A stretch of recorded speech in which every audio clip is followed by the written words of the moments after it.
కార్తీక మాసం విశిష్టత. అశ్వయుజ అమావాస్య నాడు అంటే దీపావళి ముగిసిన 2 రోజుల తర్వాత కార్తీక మాసం మొదలవుతుంది.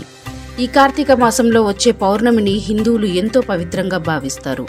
ఈ రోజుని వారు శివరాత్రితో సమానమైన పర్వదినంగా కొలుచుకుంటారు. ఈ పర్వదినాన్ని త్రిపుర పూర్ణమిగా లేదా దేవ దీపావళిగా వర్ణించుకుంటారు. కార్తీక పౌర్ణమి జైనులకు, పంజాబీలకు కూడా ఒక విశిష్టమైన పర్వదినం. ఎందుకంటే గురునానక్ జయంతి కూడా ఈరోజే కాబట్టి. ఈ విశిష్ట పర్వదినాన గంగా మహోత్సవాలను కూడా నిర్వహిస్తారు.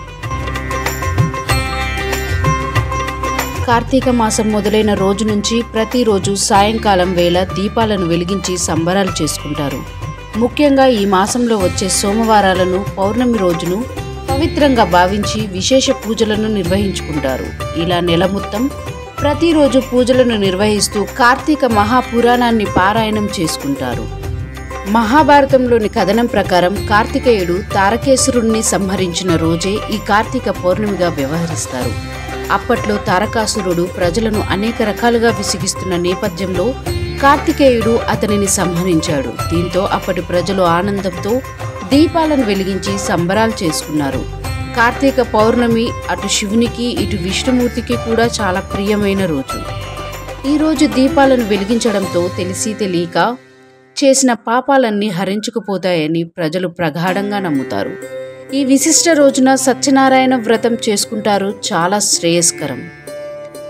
ముఖ్యంగా కార్తీక పౌర్ణమి నాడు ఉదయాన్నే లేవగానే సముద్రంలో లేదా నదిలో స్నానం చేయడం ఎంతో శుభప్రదమైంది.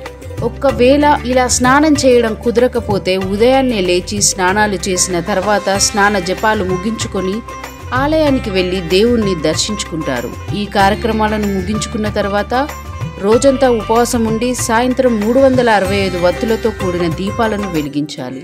ఈ వత్తులు మొత్తం రోజుకు 1 చొప్పున ఏడాది మొత్తాన్ని సూచిస్తాయి. కార్తీక పౌర్ణమి నాడు శివాలయంలో దీపారాధన చేయడం వల్ల 3 కోటి దేవతలను పూజించినంత ఫలితం దక్కుతుంది అని పెద్దలు చెప్తారు. అలాగే సకల పుణ్య నదుల్లో స్నానం చేసినంత ఫలం దక్కుతుందని కూడా నమ్ముతారు.